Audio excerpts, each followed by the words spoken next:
Hey there, I'm Christopher Melotti from Melotti Media, and I'm excited to be on this podcast to talk about messaging strategy. Hello and welcome to the A1 Leaders podcast. I am joined by the awesome Chris Melotti today. And Thank we're going you. to be talking all things content strategy, marketing, and learning a bit about Chris's history in the industry and what made him get to where he is today. So I think that might be a good starting point, Chris. It's going to be a long, it's going to be a big podcast. Yeah, we're gonna start with your I'm origin excited. story. I always like starting with our guests' origin story. Sure. So rewind the clock back to when you first thought marketing might be something. Ooh, okay. So what, do we start like a movie where it's like I say where I am right now and then we go, what happened before? Is that, Yeah. So it's like today I'm a business marketing strategist and what I call a message marketer. So I have an agency and a few other businesses that do something similar, and I do a lot of consulting for brands from News Corp and governments all the way to startups. But that's today. Rewind. That's probably a good thing for me to reflect. So I loved marketing the minute I studied it in year 10 at school for business studies. Isn't that weird? Like I've always been a creative person, but it was funny because I studied business studies, chose that as an elective. Year 11 and 12 did HSC in New South Wales, Sydney, and the marketing topic just fascinated me. The fact that it's involved with selling, persuading, connection, communication, clarity, all of those kind of great elements of business I immediately connected with. So I did it for year 11 and 12. It was one of my best subjects, and then I studied it straight away in university, Quarry University, and I did a degree in marketing and commerce, and it just solidified everything I loved about what marketing was. And then I just went into careers, and they were always in marketing. I got one straight during uni, and it went from hospitality even to hardware, which is something I didn't expect. And it gave me that eclectic base of knowledge that I've got today. I've been in real estate, pharma, medical, I've been in many, and I started my business as a side hustle, didn't really think much of it. It was just kind of like this fun side project, and it grew and grew and grew until here we are today, many, many years later with a marketing agency. So that in a nutshell. So you've worked in quite a few industries there. Yeah. What have you found to be the most challenging one to work in from a marketing perspective? Question. I would say pharma. Pharma would be the hardest. And the reason why is because you're quite locked down. So when I got the job in pharma, I was looking for a new opportunity and this one came up. And I remember interviewing, and I'd always been in marketing where it was fast-moving consumer goods and all these kind of things that allowed you to be creative, right? You didn't have to worry too much because you could set the price, set the promotions, distribution, all of that kind of stuff. When you enter pharma world, there's huge bodies of regulation, you cannot set price, all these kind of things that I was not used to as a marketer. And at first I panicked because I was like, wow, this is kind of cutting off half of my legs. You know, like when you've studied it and then you're doing it for so many years, you're used to all the avenues, and then you suddenly go into this one, and then it's like, oh, you can't do that, oh, you can't promote this, you couldn't do advertising, there's all these things that restrict you. But I actually probably found that the most rewarding of my career besides my current agency, because it was just different. It allowed me to explore other avenues that I hadn't done. For example, event marketing and conferences, getting on with the sales team and the recruitment teams, and learning about doctors and medical systems, and trying things that I haven't done before that other industries just wouldn't use. Like, for instance, when we were targeting doctors, the humble letter, the letter that just to give them because they're busy. Yeah. So you go with a rep and you give them a letter, and you had to get really good at writing letters and making them sharp and short and interesting, and giving the sales team collateral that other industries just don't do today. Because a lot of them, they just move on to digital and face, whereas in pharma, you don't have those opportunities. And so it was a fascinating space. So to answer your question, it would be the medical pharma. And to this day, it's still very regulated, and you have to have a really smart approach to do this. And that's why I get hired a lot in the space, because I have that experience. Yeah, because I would imagine the TGA, because I've got a There you go. background working in So you know it. advertising for pharma. There you go. So you've been there. The TGA compliance Yeah. can be quite strict, and you are somewhat hamstrung. But I always find it very interesting. Usually when I ask that question of people, Yep. they'll always cite the most challenging thing. Yeah.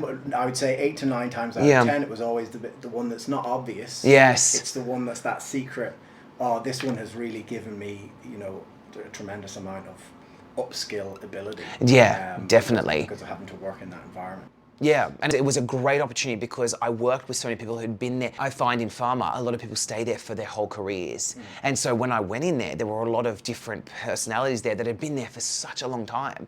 And so it really helped me embrace that space because I was able to get to know people who had lived it and breathed it for such a long time. And, you know, you had sales veterans that worked across the country that were just known by every single doctor in the entire state. Yeah. And watching them masterfully work was just such an eye-opener, especially early in my career, and I loved it. I loved learning. I still do. And obviously with the advent of video and social media and everything else, have you seen, because obviously you still have pharma. Yes, yes I do. Media. Yes. Have you seen a shift or an adaptation for those pharma companies to use video in their... Oh yes, and thank gosh they have, because they've embraced.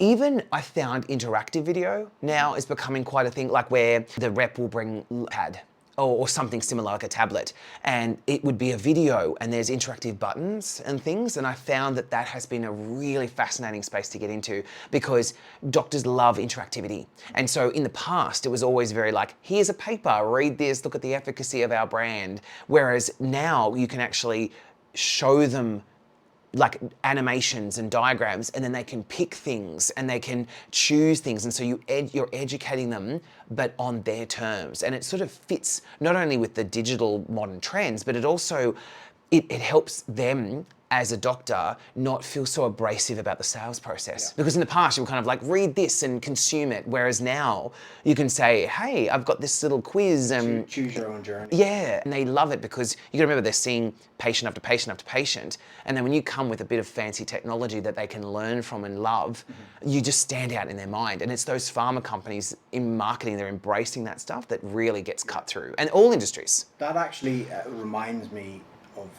of something. Yeah. I don't know if you've ever came across it. Video Ask.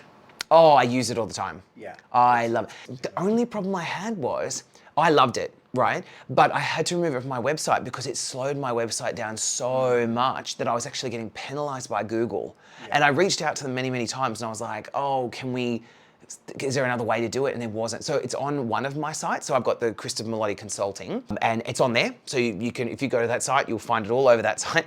But I had to remove it from Melotti Media as the agency just because it was a bigger site. Yes. And I was getting like a 14% speed rating. And the minute I moved it, I got 99% speed. So I loved it, but I couldn't keep it there because it was affecting all my SEO. Yeah, I think there's the way to work that into the workflow. I don't think putting it on a website. And that I agree.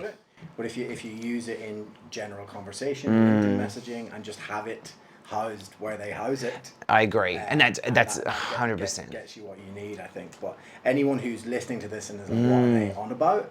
Yes, Video Ask is a piece of software that essentially allows you to record yourself and different variations of an answer. So for example, you might use it on a contact page. Be like, hey, my name's Tommy Murphy. I'm here to help with video. What are you here to talk to me about today? And then there'll be, say, 3 options come up. I want you to help with video, or I'm interested in your free training.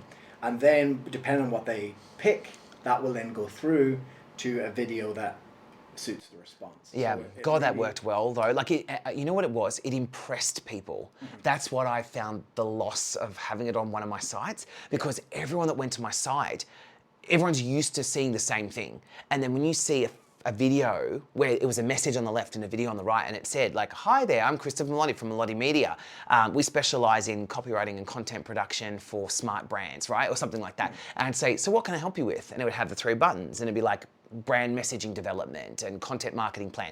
So then when they'd click it, because then I would go, fantastic. So you've clicked, so you've chosen brand messaging. That's great. We do this, blah, blah, blah, blah, blah. Book a meeting with me. Yeah. And gosh, it was good. Like, and also from obviously this is a A1 Leaders podcast. From a business owner point of view, what that allows you to do, particularly if you're a small business owner, is you can triage people. Yes. Without having to jump on a call. And, you could spend 15 minutes on a call with someone, or you could just send them a video. A video ask. And then they can qualify themselves in or out. So then you're making sure that you're spending your valuable time as a founder or business owner. Correct.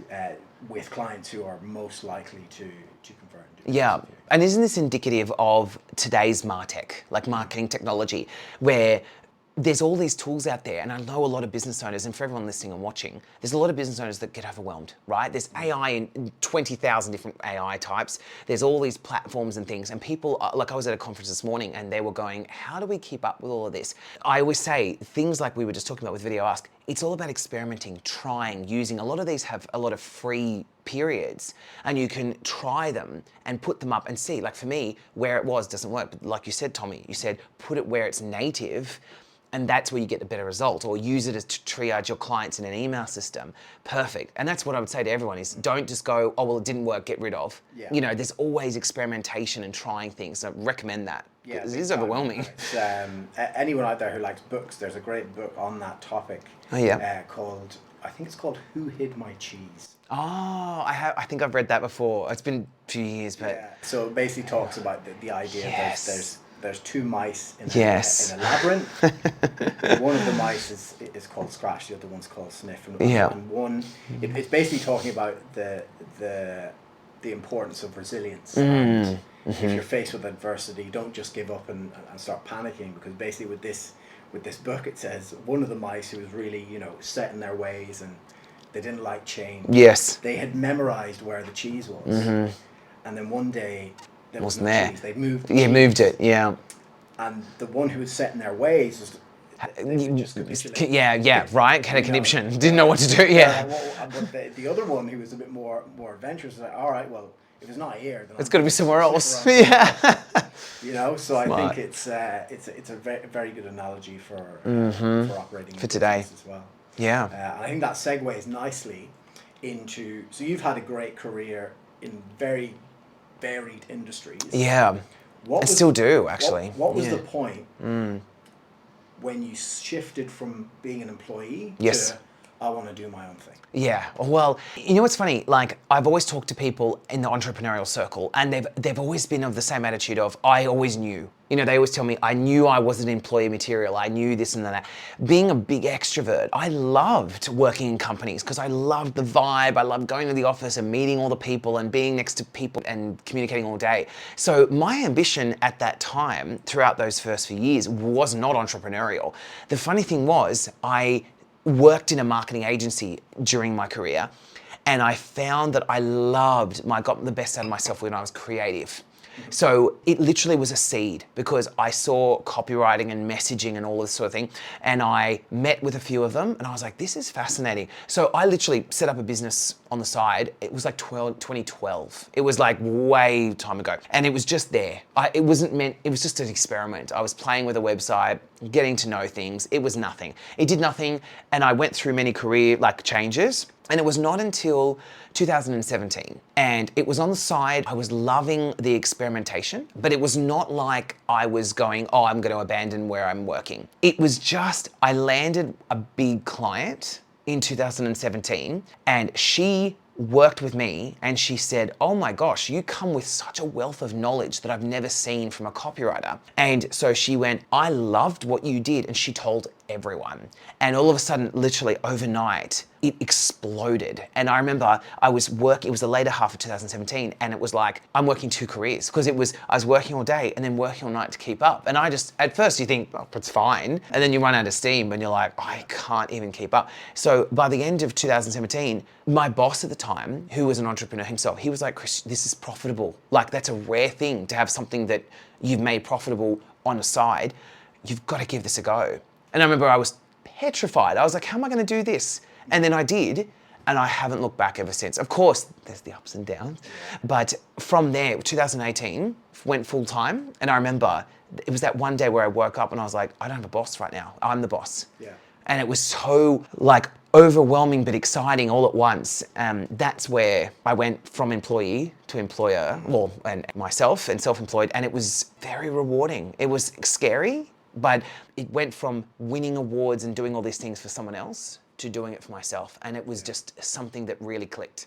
And obviously it grew then, I believe your sisters then. Yeah. So Melotti. way down the track. So it was myself for about a year. For all business owners, this is my journey that you can like learn from. I love sharing my story, but not for me, but for people who are listening, because there's so much that you don't know. Like I was guessing my way through a lot, and I hope that people listening can replicate what I've learned. So I started myself, and I had nothing for myself for the good year and a half. And I found that the best way to connect was 3 things. A website, right? It doesn't have to be polished, just a website that people can go to. A business card, yes, even in the digital era, right? A business card is something that I'll explain. And so having that, and networking. So what I mean by that is you can go to like things like Eventbrite, and it's free. And all I did was I looked up all these relevant events and I went to them all of the free ones. And I went to them all. And all I did was even if I know I'm an extrovert, but even if you're an introvert or you're not comfortable with people, you sit naturally next to people. And you've got one person there and one person there. And they will naturally go, hi there. And you go, hi, how you going? And they go, what do you do? And you go, oh, I'm Chris and I've got a marketing agency. And you give them your card and they look you up on your website and then all 3 are working. That did all of my marketing for me. I spent nothing on advertising for years, just doing events, business card, and website. And it just converted and just grew my entire base. And it was at that point where I needed to hire someone. So what was happening was I was getting overwhelmed because I'd be going to meetings, getting out of meetings, and there'd be like 50 emails. Yeah. Which I was like, oh my, like I was not expecting it. And so I had to have someone watch my back. And so actually, remember that first client I told you, the one that told everyone? Yes. She was based in Queensland, but she was a Philippines outsourcing company. Right, okay. And just coincidentally, and she said, Chris, for something like that, where you just need a simple assistant, try one of my staff in the Philippines. And I thought, I was like, what is this person gonna do? They're gonna be bored, right? Because you're like, I just have enough for me. What am I paying this person for? She came on board and I never looked back. And now I've got a Sydney team now, but the Philippines team helped me launch, because having that person watching your back while you're out in meetings just made the customer service so much better, because she was there and she was answering my emails, telling them it was her and saying, hi, Chris is in a meeting right now, can I help you? And they'd say, oh, I just want a quote on this or something. And she was able to work all of that. And so when I get out of meetings, everything was action, and she just give me a rundown on Skype. She would just go, Chris, these things have happened. This is what you need to follow up on. And it grew from there. So today, now I've got a team of 10. Like you said, my sister Angela is my MD. Sorry, am I talking a lot? Like I'm just trying to give you. No. I'm like, oh, I can hear my voice. She was the best addition that ever happened to my business. I know people always go, oh my God, how do you work with your sister? Well, that was going to be my next question. Yeah. What is it like working with family? It's a lot of fantastic, but I know it's not for everyone. Yeah. But see, so Angela was in events. And during COVID, she lost her job. And Angela was like amazing at events, right? Like she was moving hundreds of Optus people from one venue to the other. She was doing all this coordination. She's worked on Olympics and all this kind of thing. So she's a heavy hitter. And when she lost her job, I got her in to just do some admin while I thought the industry would recover. And she came, I'm a very creative person. She's very analytical. And coincidentally, she came in and went, there's a lot of gaps in here that she filled. Yeah. So like all of the data, all of the tracking, all of the databasing, all of the CRMs, everything like that, she just took and created her own, and it just changed the face of a bit. Look, in all honesty, I don't know where the business would have been without her today, because today she runs the job. Like she runs the show. We've got several team members now, and she's there coordinating projects, and she's looking after new clients, and she's invoicing and doing all the admin and all that sort of thing, which is what she loves. And we stick to our lanes, and she's loyal, and she wants the work-life balance, which she gets from me, and it's this great synergy. And I think that's the only time where it works, where you can find a partner that might be close to you. Correct. They can fill in your blind spots. That's 100%. That's the important, because you can't have, if your sister was like you. Correct. That wouldn't work out. And I think you're right, Tommy, because I've seen, even not a family member, I've seen those disasters where you're right, where they stack on each other. Mm-hmm. If they're, say, 2 lawyers or 2, CFOs, because they can bicker about, I'm not saying everyone, but you're right, when they overlap, they've got different thoughts and it can cause, rifts. Whereas for Angela, she is very opposite minded, and it's her devil's advocacy approach that to my ideas that we've got this lovely synergy. Yeah. So like even before I got here, I was talking to her and I was like, I've got an idea, you know, and I'm blah, blah, blah, blah, you know, being a creative person. And she was like, I want to challenge this and I want you to think about this. And in the end, we found this middle ground. And it's that temperament that really finds that it has really helped. It is, you know what it is? Boundaries after. Like I don't then, like if she comes over for dinner, we don't just go work, work, work, work, work. Like not at all. We're very good with each other. So there's boundaries. The ability to compartmentalize the Correct. business and the family side. Yeah, and you do. But it is, I know it's rare. Oh yeah. Yeah, I know it's massively rare. Yeah. But my brother's a bit like, he's very different to me. He's much more on the introverted side. Yep. Much more, yeah, he's in marketing as well. Oh, there you go. He was actually out here for a year, Nice. but he's back now working in marketing for a construction company. In Ireland? Back in Ireland. Yeah. Awesome. So yeah, I know what you mean. Yeah. I think it definitely anyone listening to this Yeah. and thinking of those sorts of partnerships, think of the people that you can work with who can fill in those The blind spot. I like what you said there. no one can do it all. It's not possible No. for a single person to be good at everything.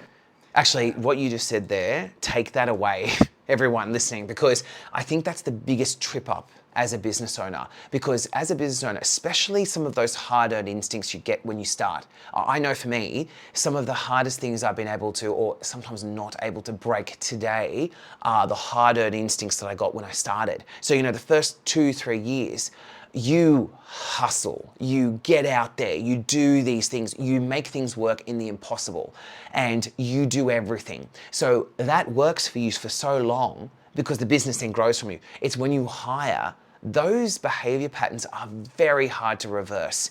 And I've seen, I do a lot of business consulting, and that is the hardest challenge I find. I've seen it in myself, is when you go, oh, I'll just do it myself. And you go, I cannot scale this way. It's quicker. It is, but the thing is, it's not, It's yeah, not in the and it's long not, run, yeah. and you have to, as a business owner, one of the best skills is you need to let that, know that that was important for that phase, but know that it's not appropriate today. You know, don't sit there, like today I got a warning for one of my IT issues, and one of my team members said, I'll do it. I said, no, we've got an IT person. Like, that's not for you to do. Get that person to do it. They're faster, quicker. It's complicated. Why are you trying to? I need you to do this stuff. Yeah. And it's also yourself. So make sure. Yeah, it's that self-discipline to do, because I'm wired that way in that I've always grown up and I've always been quite independent. I had to be the one that does all of the everything admin related at home, even for university and getting loans and things like that. Yes. So I've always been in the mindset of, no, I'll just be able to do it myself. But what I've been noticing, and one of the big learning curves for me, was time is one thing. Yes. You know, you might think I can do that's a quick job. I can do that. But what you need to also factor in is energy. Yes. So although it might be quick, the act of doing that task is taking your energy away from something that you could excel at. You know, if that's your area of genius, then if you put more time in that area, yes, from a business point of view, you're going to get a lot more. And that's why getting a virtual assistant, yes, even in the early days, when yes, you think you might not need them, is really important, because just to have someone to be able to, you know, it's like Eisenhower matrix. Yes, correct. Delete, delegate. Yes. Action. Like immediate actions in, and there's all that. You think about that, but you need someone to be able to, you know, it's like a team. Yep. You know, no one can do this on their own, and sometimes you need to pass the ball off to someone. Yep. To be able to be successful. And it's important. And like, I've got a mix now of Filipino admin staff, and I've got my Sydney staff. And I would say the other learning I found is it doesn't matter where people are, who they are, the right people matter. And like, again, I was at a conference this morning. One of the ladies said, I've got a team of 65 and that's 64 too many. Right. Wow. And I was like, whoa, right. And she was like, the biggest challenge I have is, you know, people leave, people come, exhausting recruitment processes and things like that. And I think for me, I don't see myself as just the business owner. I see myself as an inspirational leader. And I know that sounds corny, but for business owners that are listening or watching, supporting your team and being a cheerleader it just makes a world of difference. They stay longer, they're more loyal, they know that you care, saying thank you, rewarding them, but also teaching them, inspiring them. The biggest success to my business is not the way I do things, it's the way that I've helped my team do things. And honestly, it's finding the right people who care is the lifeblood of business today. When you've got those difficulties and the challenges, there's nothing that sinks a business faster than that. Yeah. Big time. It's when you move from that stage from being, you know, an Sole entrepreneur, yeah, operator to growing a team. It is finding the people who can resonate your company big values. time, and vision. Yes. And obviously as someone who does message marketing, Yeah, right. vision, mission, values are really important. Everything. And we share that every month. Sorry, I didn't mean to cut you off. Yeah, no. It's something I would say that we love doing is I share our vision, mission, purpose, and values every single month with the team. At the first of every month, or whatever day that falls, is I always share it. And I explain to my team that by sharing your vision and mission every single month, you remind people, your team, that you are not here doing a day in, day out. When you reshare your vision and your mission, what you're doing is you're re-getting buy-in. Like, for instance, my team, right? They are doing, you know, we're writing pitch decks and we're putting together award writing and all this sort of things that we do, strategy and complicated documents and things like that. That's what we do. And I always say to them, by reading the vision every single month, you stop yourself from going, done, you know, like done. You stop that and what you do is you remind yourself of what you're doing it for. And I say to my team, think of every single business that's relied on us for their marketing. They have trusted us with their precious dollars and their precious brand to get out there and do something. Their bottom line, ROI, attracting leads, depends on how well we do our job, right? And so I always say to the team, what you're doing is not the day-to-day writing words, putting things together. What you're doing is enabling a business to flourish. It's the truth. I say this every month. So I'm like, never fall into the complacency of just going, here's something, here's something. It's remind yourself, who am I talking to? Why do they want to talk to them? Who's the customer? What do they care about? If you do that and if you remind your team every month of the vision and mission, you will get them more motivated because they get context. Definitely a good thing. I accidentally did it and we've just never stopped doing it. Yeah, and I think another level of that as well is, and I'm keen to hear how you do this with a lot of media. It's one thing them being aware of what the business is, big macro mission is. How do you get them to then buy into that and understand their place within that mission? Great question. I make them write a vision of their own and in perspective of our own. So what I say to them is, at the beginning of each year, what we do is we say, here's Melotti Media's vision and mission and purpose and values. Then I say to them, write your intervision that goes into that vision. So for example, Melotti Media, paraphrasing, the vision is to take marketing into a whole new level to showcase the opportunity that strong communication can develop for client and customer relationships. And it's like our whole persona is about lifting the opportunity that marketing offers a business from transactional to opportunistic, like huge things, right? And so then what I say is, everyone in the team, what is your vision in regard to that? So a lot of them will do something like, in order for me to be a better creator, I need to study these things, or I need to open my mind, or I need to find projects that I'm passionate about. When they have a vision in response to the business's vision, then that helps them get buy-in. But then the other catch is, or the other important part is, acting on their vision. So for example, I always say to them, what do you want me to do with your career this year? So I'll say to them, your vision in response to ours was, I need to develop my innovative skills. So I'll say, what can we do? And they'll say, I'd like to do a course. Fantastic. Go off and find me an innovative course that you believe is fitted to you, and we'll allocate budget to that. You know, or someone this year said, I'd like to do more networking. I'm an ambitious guy. I'm 20. I've just come out of uni. I want to get out there like you do.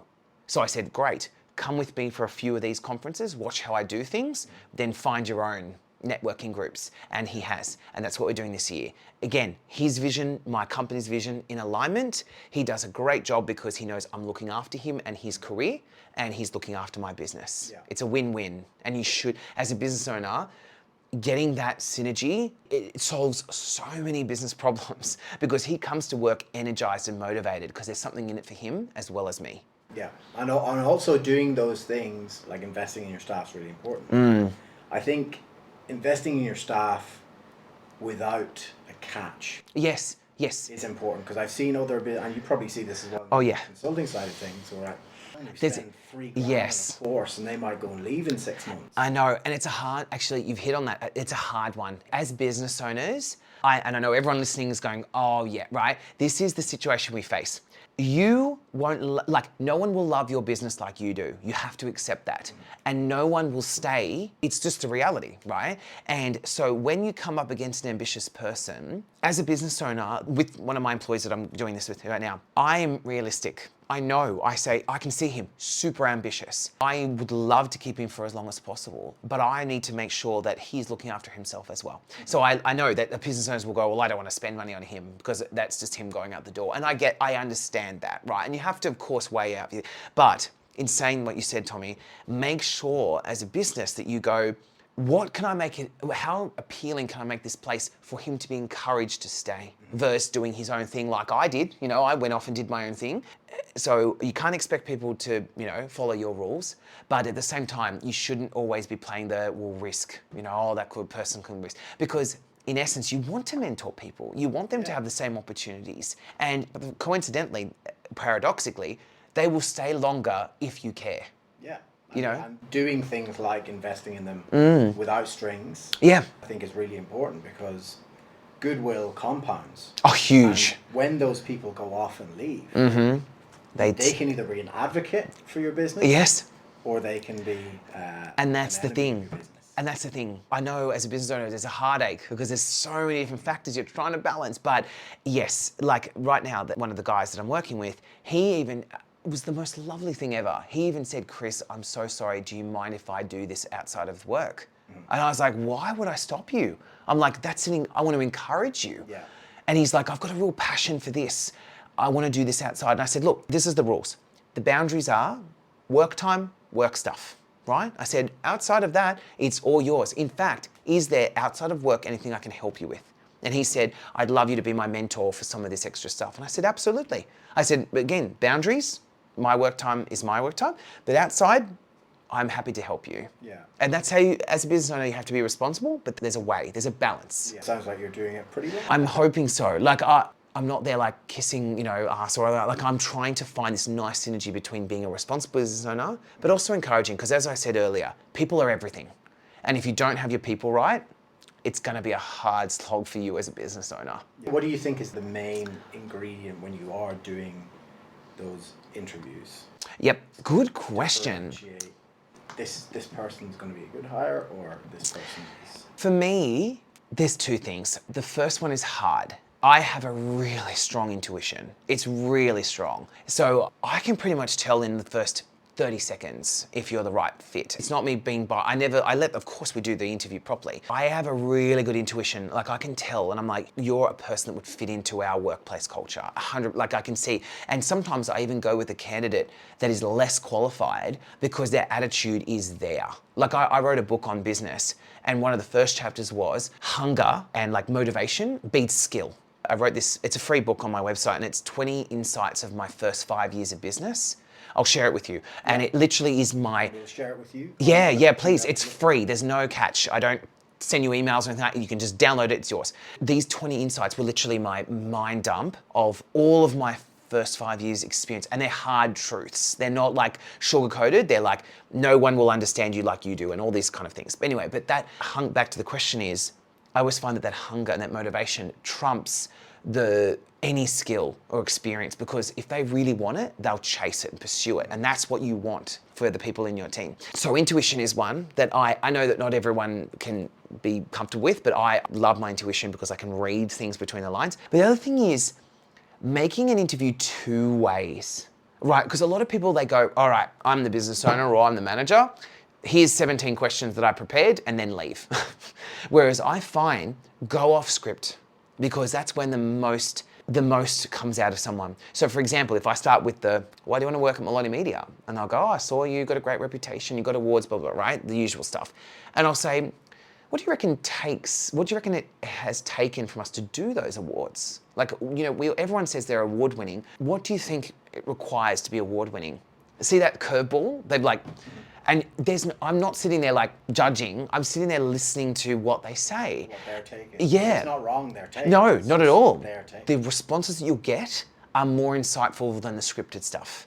So even asking them for case studies, what have you done in a situation like this? Or how would you solve this kind of problem? And you don't have to make it complicated. You just say, a client's come back and said they're unhappy with this. What's the approach? And then they'll say their cliche stuff, right? And then what you say to them is, what happens if you realize one of your co-workers has briefed it in wrong? What do you do in this situation? And watching them work out how they would interact between a client and a colleague and you, brilliant stuff. And as I said, you're not there to go, oh, that was terrible, get out. Not that. You're just listening for cues on how they would do it. And that's where you get the real essence of a person.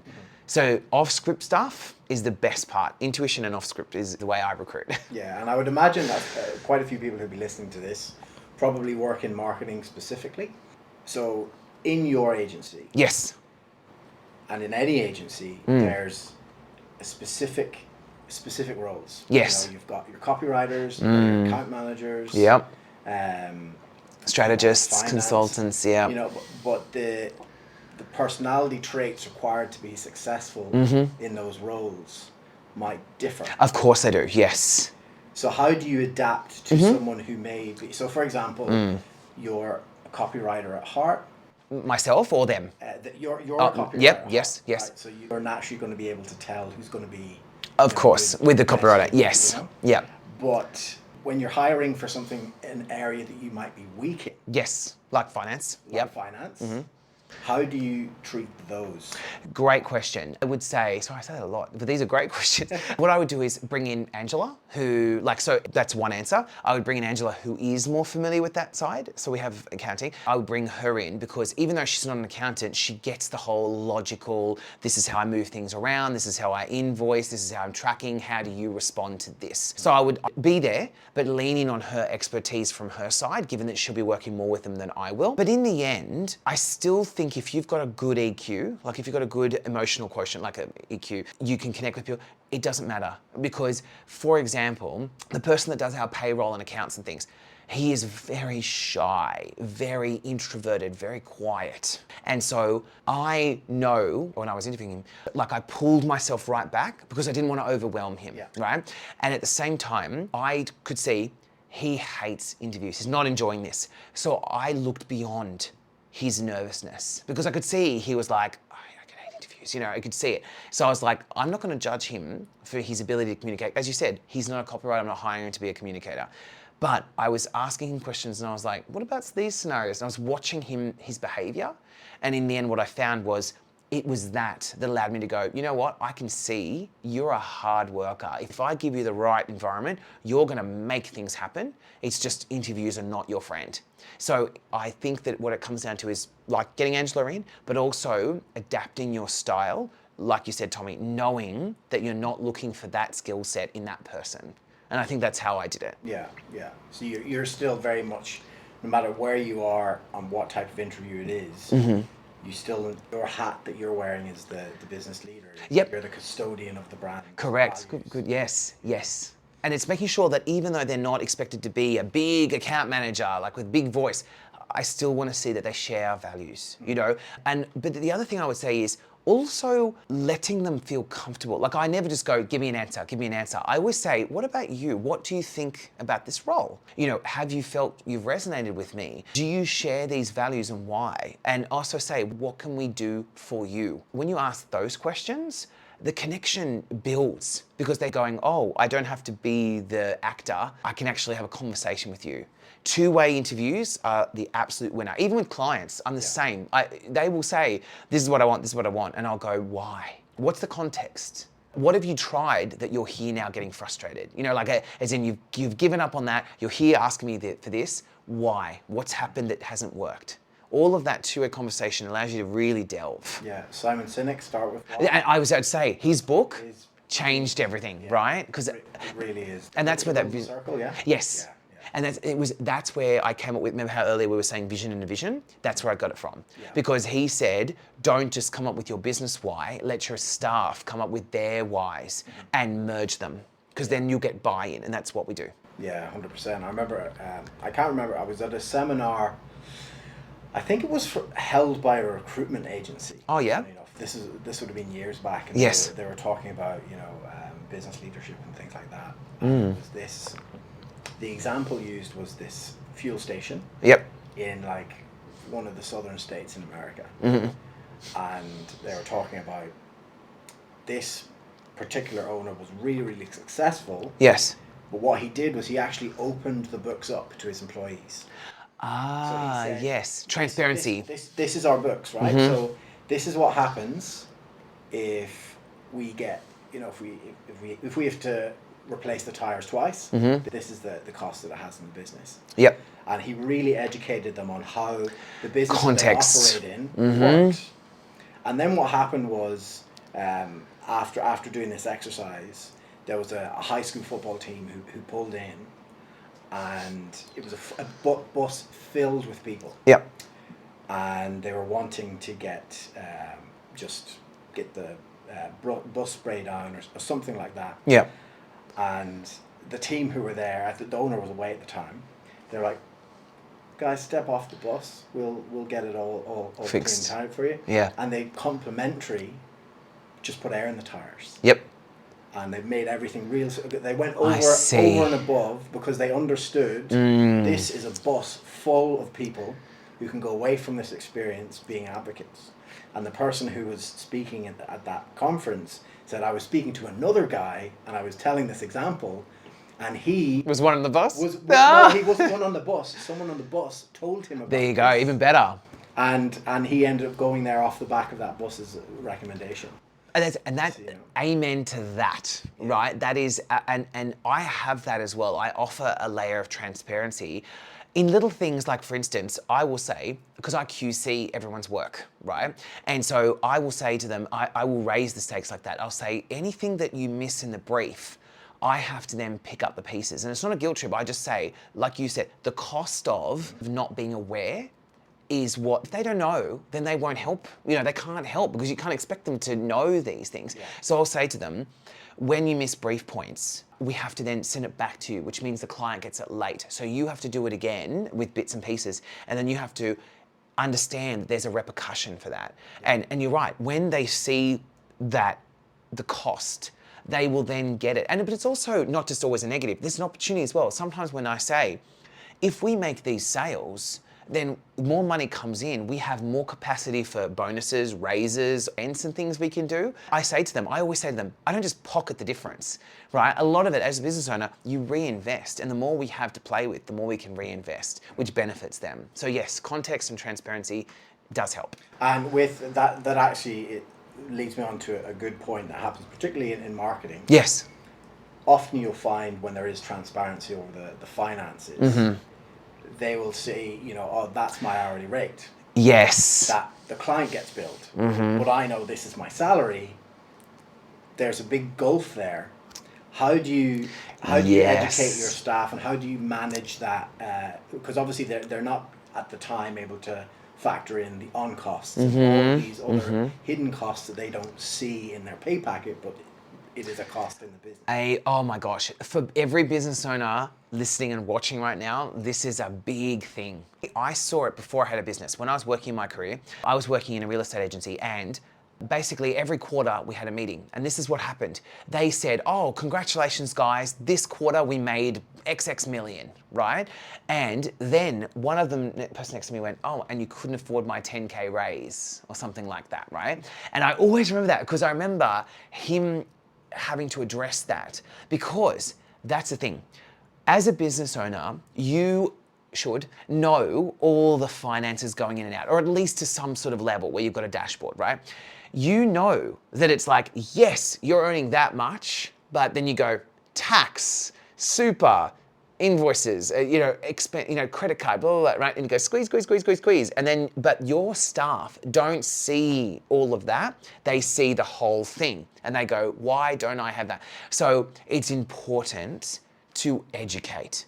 And I don't go, oh, tough. We're not getting a pay rise because of this. What I do is the opposite. I will say to them, things like, what you do is you put it into context. For instance, a lot of employees you will find do not understand how much tax that a business pays. So I will actually say, in Australia, did you know that every 5 days that we're working, the tax is probably 2 days of that? There is nothing more sobering to them than hearing things like that. You don't have to be fully like, here's the numbers, but you can say, when you put that into context, you say, it's not like the business is earning every day. 2 of those days of 5, we pay in company tax alone. And then we say, then the super bill comes and this and that and the other. And often they will go, oh, I didn't even think about that. Then I'm like, think about the internet, the computers you're using, the phones you're using, the insurance that you need to have that you don't even know about. Subscriptions. They're the killers, right? Oh my gosh. I look at my credit card and I go, how is there like $8,000 in the last few days on it? And you look at it and you're waiting for this like $5,000 bill. It's not that. It's like $10 here, $11, blah, blah. And you go, how did this climb to $8,000 with all these little things? And then you go, what can we get rid of? But it's things that they don't see. So I'm never direct in terms of making them feel bad about it, not at all. I will sober them by saying, please don't forget, like all of these things cost the business a lot of money. And I always say like that tax thing really does work, because if they realize, they go, oh wow, we're working 5 days, but you're only getting 3 days of profit. And then on top of that, you then have to then pay for things. They start to get a bit of an understanding. And that's what I try and do, is without going too deep, I try and give them an understanding. And I'll say to them, even when it comes to December and I'll go, here's your bonuses this year, I'll say to them, here's where we got to. Unfortunately, we didn't make it, this amount, but we got to this point and we're able to give a little bit. So context is everything. Do you ever put in incentives for your team from a turnover perspective? If we hit this much turnover? Yeah. I haven't actually done that yet. I probably should. It just hasn't come up at this point. Like I haven't got a salesperson. So in that regard, I haven't done it. No is the answer. Maybe Angela a little bit, because she's the MD, her bonuses and pay rises, she's got full transparency over the numbers. So she knows. And she runs the numbers anyway. So she will look at it and go, this is where I want this to be going forward. And she will even map out. She'll say, that person is that pay rise next year, that person's that pay rise, and she'll work it out according to the budgets. So she's probably incentivized a lot, nothing formal, but yes, her pay rises would be on top of that. I know businesses do a lot of this because it is that encouragement, that buy-in, if you will, to it. Yeah, I remember I worked at Momentum Media at the time. Yeah. Did they do that? Yeah, they had I don't know if they still do it, because it's a few years from I worked there, but they had if we exceed our targets by 10%, it was Vegas.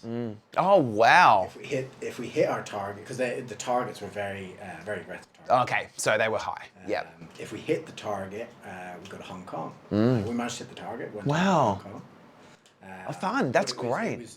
It really, because the sales team there at the time, I think there would have been 20 of us. Oh wow! Okay. Like a big sales floor. Hustles. Yeah. And it was just it really, everyone was like, gotta get it's amazing. Yes. Even though you're incentivized with salary, just having that little additional carrot, I agree, really made a difference. Can perform. Yeah. And I think that comes down to having the right people as well, because if like there's people that would respond really well to that and not, and obviously you did, and that's great. And so it's that intuition on who responds well to that. I agree. So it's just finding the balance, Yeah. But I think this has been an awesome conversation. Yeah, I've loved everything. I know we went down a rabbit hole here. Oh no, it's good. This is where we're all about rabbit holes on this show. Yeah.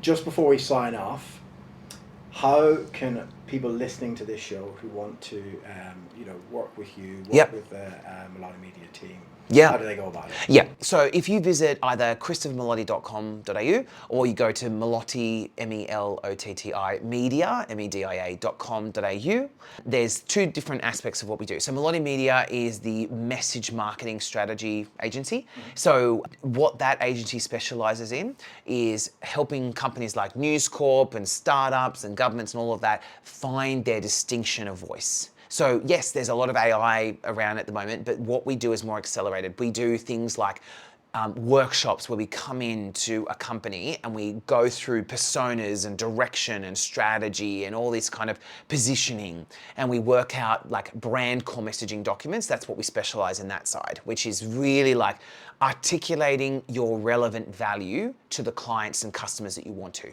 So I would say, if you're not proud of what your brand is saying to the people who matter, you need to come to Melotti Media. So that's that side.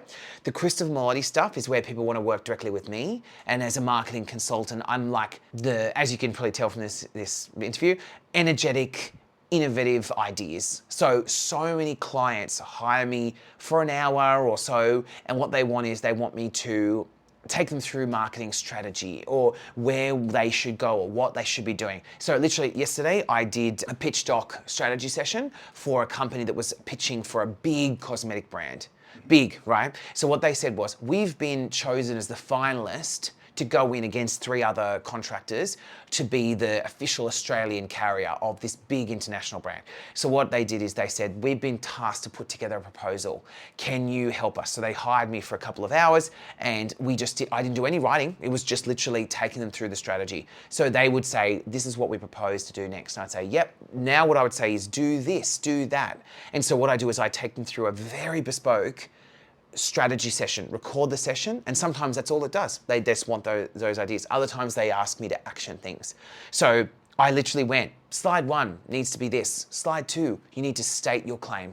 Slide 3, you need to show your alignment with their brand, and so forth. So they were just madly scribbling down ideas. So I do that consulting side, where it's like, you've got a problem or opportunity, you need to break the stalemate. Bring me in, I do the consulting, I bounce off the walls and give you lots of ideas, and then I can either then send it to the agency to action, so after that, or you do it yourself. Brilliant. So that was the deal. There you have it, folks. You've Yeah. got two options now. Yeah, right.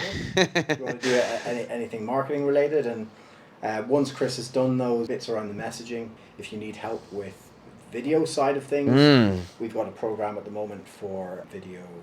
In-house video production. Great. So basically using all of those subscriptions, taking out all the guesswork, and we've built out something that allows you to record a video, put it into the system, and then let your team bring that through to fruition, even if they're of a low skill level. I love it. The video is difficult. Yep. And it's king. And the thing is, the complacency around the fact that, it just need to be in video is not right. Like, sorry, I know you want to end it. I'm just saying that there's this, I keep hearing from clients, I just need to do video. But it's not that easy, right? Like, some contexts, longer video. Some contexts, shorter video. And there's an assumption that video is just all the same, and it is not. Yes. So definitely speak to Tommy and get that sorted properly. And that actually this is a great interview because we want to keep talking. On that point around short form video versus long form video, what we think about and what we always recommend to any clients, particularly if you're in a professional services or knowledge based environment, you want to shoot long form and then take derivative short form. Correct. So what we do with this podcast is a long form thing. Chances are a very small percentage of people who'll be seeing these cut downs and seeing these videos will actually go and watch the podcast. But the idea being that the short form raises the awareness. It's like, oh, this is interesting. Yeah. And then that becomes the gateway to that longer form. And for anyone who has listened to this whole episode, I'm sure you'll know us now a lot better, and you'll be more inclined to maybe reach out to us on LinkedIn or do whatever. Yeah, and that's LinkedIn's sort of the mindset that we try to bring to the program. Yeah, that's important, because so many people, they look on these LinkedIn things and they go, oh, I've done a really long video, and people scroll right by. And then other times, short video is perfect. I know TikTok, I opened it the other day and it said, you're encouraged to do 3 to 7 minutes. And I was like, TikTok is saying that. Like when it's, usually it was 10 seconds. Now they're saying do longer videos. So isn't that funny? Anyway, sorry. No, not at all. It's always good to have these conversations flowing, Well, thanks a million, Chris. Thank you, Tommy. Appreciate your time. I'm honoured. It has been a great episode, and we'll put it there. See you in the next one. Thank you.